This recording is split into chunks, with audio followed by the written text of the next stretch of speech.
All right. This is attempt number 3 at Exodus 6. I thought the first two were pretty good, but I don't really know what I'm doing with cameras and stuff here. And my buddy keeps stopping by because my roommate here in his house, they have 2 sets of washers and dryers. Living large, I know, right? So his friends will come over and do laundry. So I stopped it for him to chat with him, and then I realized I stopped it and I had to start over. And then he came back when I started the second time. Thanks a lot, Evan.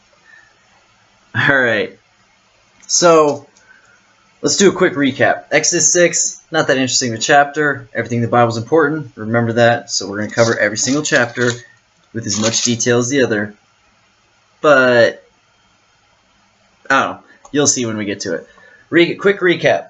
So, Israelites, 400 years in slavery. Moses coming back to try and set them free. Remember, 400 years they haven't been enslaved. They've been in Egypt for 400 years. Slowly, over time, having freedoms taken from them or given up willingly for an offer of something better until it's not slaves, because the Egyptians will claim, even to this day, that they didn't have slaves. And historians will say there's no record of slaves because it was a class system thing. You understand, it wasn't that they were slaves. It was that they were just lesser and they could force them to do whatever they wanted. Because the Egyptians used them originally as this nomadic warrior people to be like a buffer between them and the Canaanites and the tribes up there, the Amorites and the Hittites and Hivites. Slowly they get more popular. Egypt forgets their alliance with them, and they're like, oh, they're getting out of control. Let's take away their weapons and make them a working class. Oh, now let's make them just a strict labor class. Let's not educate them how to build the cities anymore. Let's just make them make the bricks and move the stuff around. So slowly and surely they're being told it's an easier gig, but life's getting harder and harder. And it's not until an infanticide happens in Moses' generation, every male baby is wiped out because this society now has a harder life, but they have more time with their family, actually. You know, it's not working to raise your own livestock and your own gathering your own fruits and vegetables and nomadic warrior tribe where you got to train and take care of all this, dig wells, all these things. No. Now you're just making bricks and moving stuff around. It's labor. It's awful work. But every night you can go home and see your wife and multiplying.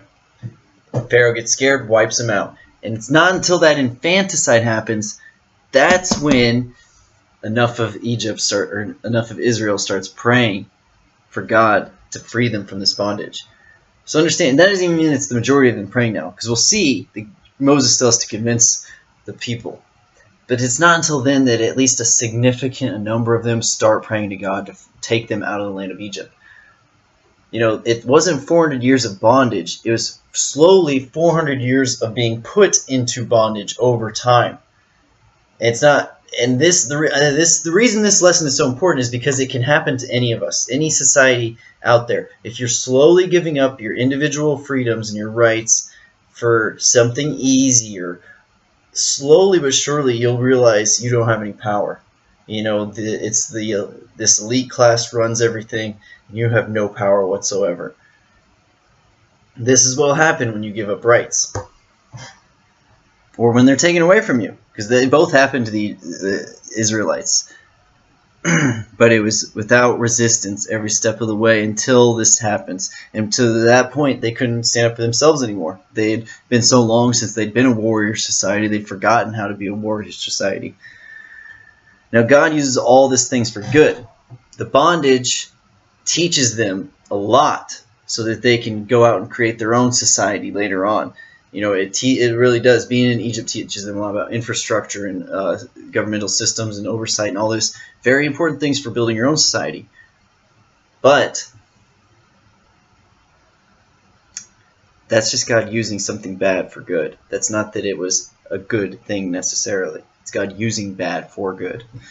So Moses is told by God to go convince Pharaoh, but first he has to convince the Israelites themselves. He goes, the elders perform some miracles, and the elders are a lot like politicians, so realize that they're going to be just kind of on the fence. They see that Moses performs these miracles, and he speaks, you know, according to the scripture, blah, blah, blah.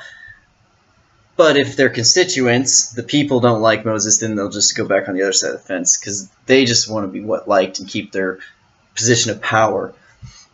So then Moses is like, all right, this is what God told me to do. We're going to go to Pharaoh, and we're going to ask for 3 days off. God told us that he wants us to sacrifice in our homeland, in the wilderness, in the Holy Land. So ask for 3 days off. 400 years, we haven't asked for 3 days off. I mean, I'm sure they're still doing the Sabbath, I'm sure.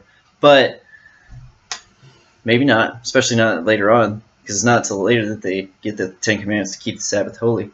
But anyway, they haven't left in 400 years, right? Surely they'll let this happen. I think the elders weren't really sure that they hadn't been convinced they were slaves, obviously, because they still have this position of we're elders. Like, sure, go ask Pharaoh. Watch, Pharaoh's going to let us have this time off, and then we'll come back and it'll all stay good, and we'll keep our fancy pants. That's Owen Benjamin, shout out. So, what happens? Pharaoh's like, you're lazy. What are you talking about? Time off. Get out of here, you lazy pile. In fact, I'm going to make it harder on you, and you lazy, worthless Hebrew scum. I'm going to make it so you have to make bricks and gather your own straw. We're not even providing straw anymore. Make us some bricks, you gather your own straw. So now it's making it harder. So it wakes the elders up. They're like, holy crap, we're slaves. Did you know we were slaves? I didn't realize we're slaves. Yeah, I think when they murdered all our babies, that kind of gave it away to me. So the elders kind of get convinced, but the people are mad. The Israelite people are mad because they just see it as this guy Moses came in. Now we have to work more. What a jerk. What a jerk face. So Moses at the end of chapter 5 says, Moses returned to the Lord and said, why, Lord, why have you brought trouble on this people? Is this why you sent me? Ever since I went to Pharaoh to speak in your name, he has brought trouble on this people, and you have not rescued your people at all. So this is where we start off at. Chapter 6, verse 1. Then the Lord said to Moses, now you will see what I will do to Pharaoh. Because of my mighty hand, he will let them go. Because of my mighty hand, he will drive them out of his country. Okay, first off, that doesn't happen because he lets them go, and then he chases after them all the way out of his country. Pharaoh does both those things. So, obviously, God knows what's going to happen. But I love this part. I love how God is boss man God. You know, he doesn't take no snuff from nobody because he's God. I just love how he's like, I am who I am. And the way when Moses is like, I can't go to Pharaoh, I'm not a good public speaker. He's like, who put the tongue in your mouth?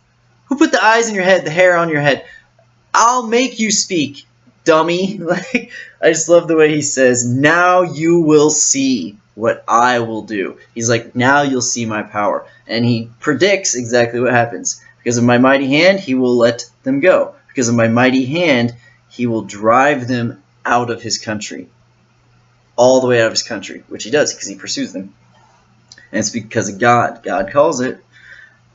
Verse 2. God also said to Moses, I am the Lord. I appeared to Abraham, to Isaac, and to Jacob as God Almighty. But by my name, the Lord, I did not make myself fully known to them. Okay. So understand what's being said here. He is telling Moses that I will set them free. I'll send them out because of me. You'll see my might now. I am the Lord that appeared to Abraham, Isaac, and Jacob. But I didn't make myself fully known to them. I did not make them, but by my name, the Lord, I did not make myself fully known to them. Some people say this is that he didn't reveal his true name to them. Probably, maybe, that might be part of it. But I think it's deeper. It's that we talked about this in Sunday school. The adults one in the summer is run by my parents, actually. And the first question that Paul, when he saw, asks Christ when Christ appears before him is, who are you, Lord? And the next one is, what do you want me to do? And these two questions he spent the rest of his life figuring out. And that's what's going on here. He didn't make himself fully known to Abraham, Isaac, and Jacob because it's a continual thing. We have to continue throughout our lives, try to find the Lord, try to find Christ, try to find who he is and what he is. You know, because Christ is the Word, he is truth, he is logos. That's every day there's truth. How do you know all the truths? How do you know what is true? Every situation, every way. It's a constant thing to know the Lord and to fully know the Lord. So he appeared to them, so he is their God. He is the God of their forefathers, but he did not make himself fully known to them. Remember, it's because when someone says that they know everything about the Lord, unless that person's Jesus, take it with a grain of salt. Big grain of salt. They don't. It's a ever-going thing. Always you're trying to more and more. And, at the top of Maslow's hierarchy of needs, or the last one you reach, is self-actualization. And this isn't the Buddhist I'm enlightened thing. It's the understanding that old phrase that the older you get, the more you realize how little you know. That is the self-actualization to get to, is to realize how little you know and to be humble and content in that, but always seeking to gain more knowledge. All right, verse 4. I also established my covenant with them to give them the land of Canaan, where they resided as foreigners. Moreover, I have heard the groaning of the Israelites, whom the Egyptians are enslaving, and I have remembered my covenant. So he says, moreover, I've heard the groaning of the Israelites. So he doesn't even say the prayers or anything, the groaning. So I don't even know if a bunch of them started praying for God. A bunch of them probably just started complaining and groaning after the infanticide, the genocide of the entire male line for a whole generation. That's when he started hearing the groaning, because that's when the groaning began. Remember that. And because of that groaning, he has remembered the covenant, and he's going to send them back to where he promised them they would reside. Verse 6, therefore say to the Israelites, I am the Lord, and I will bring you out from under the yoke of the Egyptians. I will free you from being slaves to them, and I will redeem you with an outstretched arm and with mighty acts of judgment. I will take you as my own people, and I will be your God. Then you will know that I am the Lord your God, who brought you out from under the yoke of the Egyptians. And I will bring you to the land I swore with uplifted hand to give to Abraham, to Isaac, and to Jacob. I will give it to you as a possession. I am the Lord. I just love the way the Lord talks, because he's the Lord, but it's very, I am the Lord. Boss. So he basically is just telling Moses what to go say to him. I like how it starts with, I am the Lord, and it ends with, I am the Lord. He's like, I will bring you out from the Egyptians, blah, blah, blah, blah, blah. So, but remember, this is like the 19th time Moses heard him say this, and he's done most of what God has asked him to do, but the Hebrews still don't like him. It's still not going the way that it should be going. So what? Really? So remember, this is what's going on for Moses. Verse 9, Moses reported this to the Israelites, but they did not listen to him because of their discouragement and harsh labor. Right?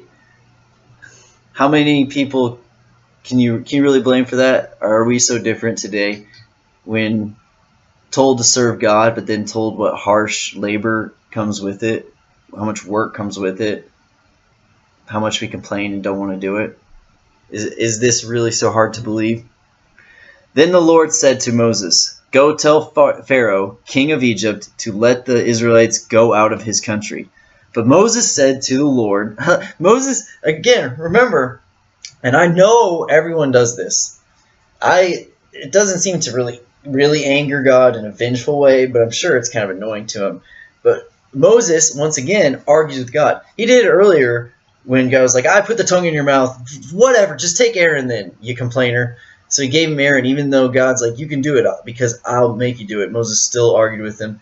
And here again, he's arguing with him. Now we see this with other people in the patriarchs prior, and we'll see it again later, that Jacob wrestled with God. They will debate with God, because we will do this still today. None of us are completely humble servants as we should be.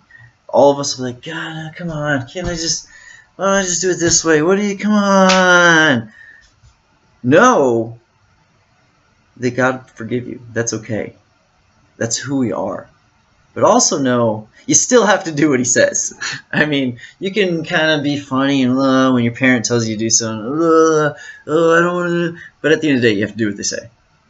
Just as long as you know that, it's kind of funny to the parent. All right. So, but Moses said to the Lord, if the Israelites will not listen to me, why would Pharaoh listen to me, since I speak with faltering lips? Because he has a stutter. That's how most people interpret that.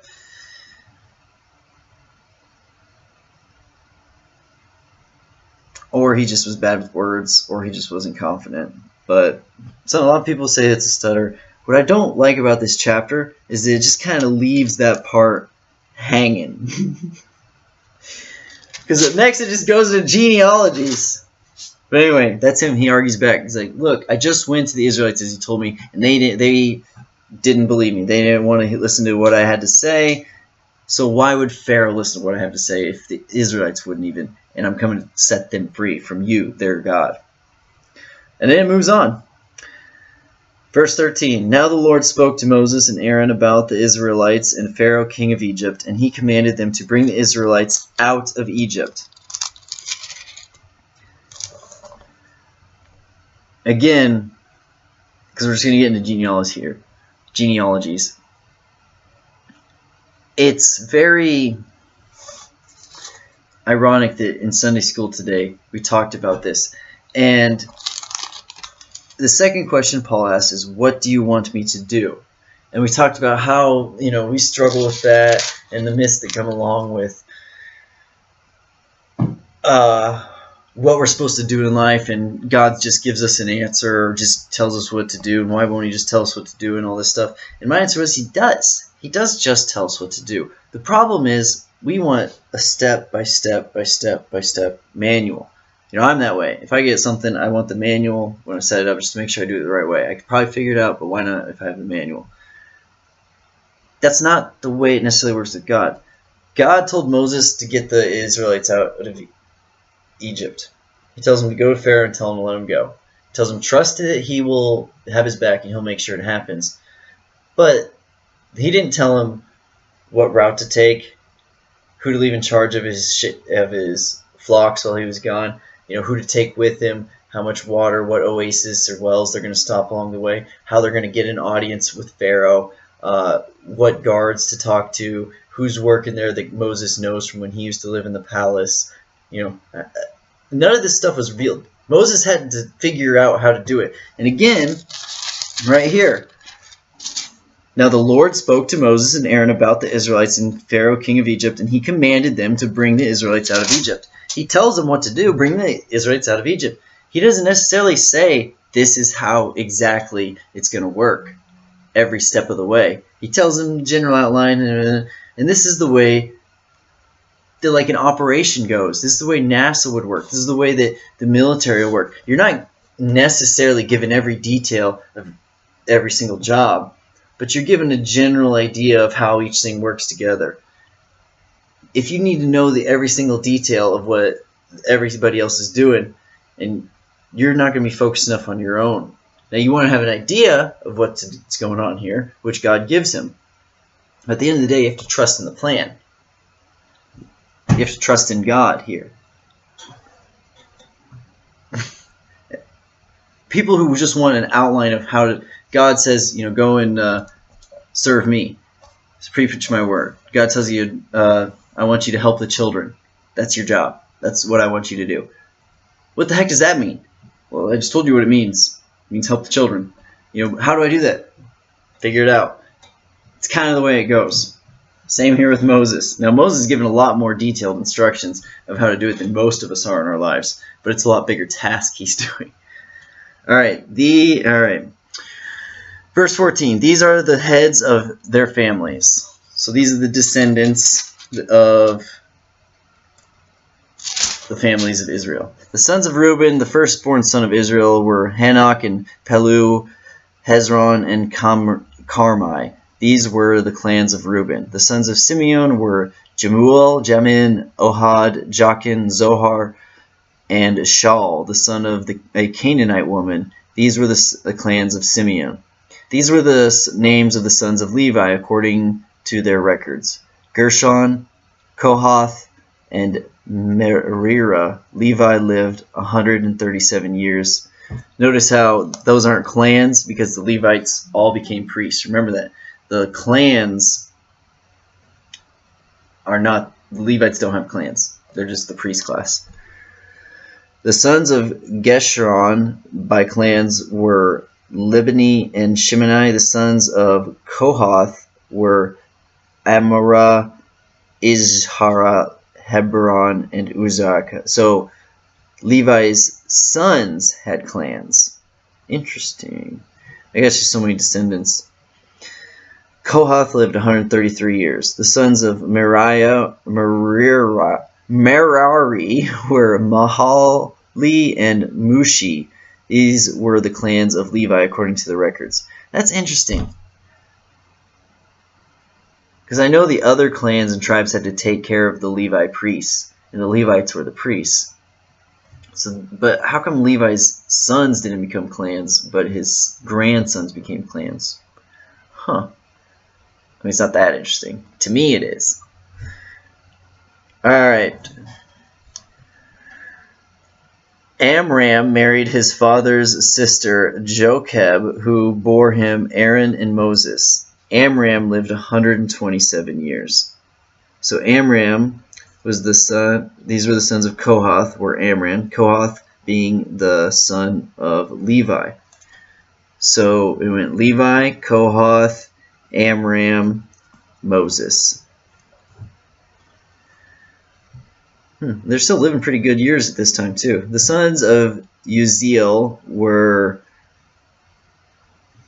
Oh, I skipped one. The sons of Izhar were Korah, Nebhag, and Zikri. The sons of Uziel were Mishael, Elzaphan, and Zithri. Aaron married Elisheba, daughter of Aminadab,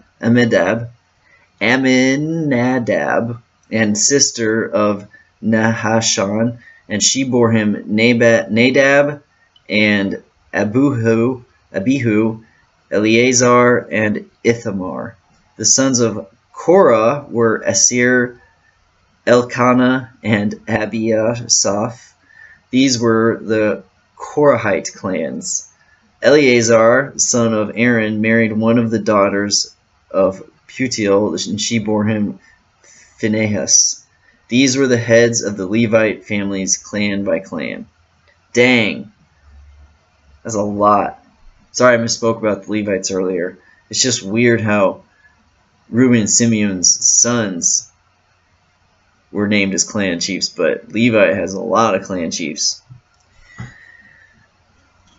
It was this Aaron and Moses to whom the Lord said, "Bring the Israelites out of Egypt by their divisions." They were the sons who spoke to Pharaoh, king of Egypt, about bringing the Israelites out of Egypt. This name Moses and Aaron. So just given their genealogies, I guess. This genealogy stuff. It's just like, I get it, but it's not interesting. Anyway, Aaron to speak for Moses.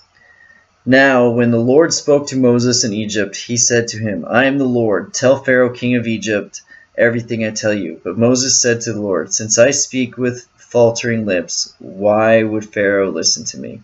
Again, these chapters are in weird spots, because that's the end of the chapter. Again, at the beginning of chapter 7, the Lord just busts in with another one of, "I have made you like God to Pharaoh, and your brother Aaron will be your prophet." So Pharaoh's going to look at Moses as his equal. And, Moses, one of these godlike rulers that Pharaoh sees himself as, they always have, what are they called? A petitioner or a scribe? What is it called? A bard? Not a bard. Anyway, the person who announces people as they come in and speaks for the king and everything.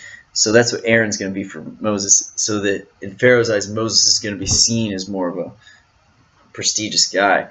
And this is what helps to harden Pharaoh's heart against him, because he sees this guy who thinks he's as powerful as he.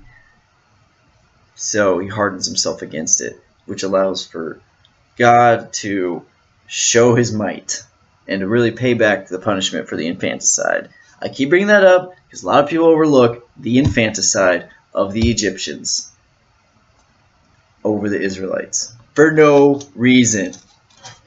Alright, weird chapter, I know. Most of it, I just like the way that God talks like he's a total boss. Remember, you're always seeking the Lord every day. You're trying to figure out more and more about him. Seek him more and more. And remember, he will keep the covenant.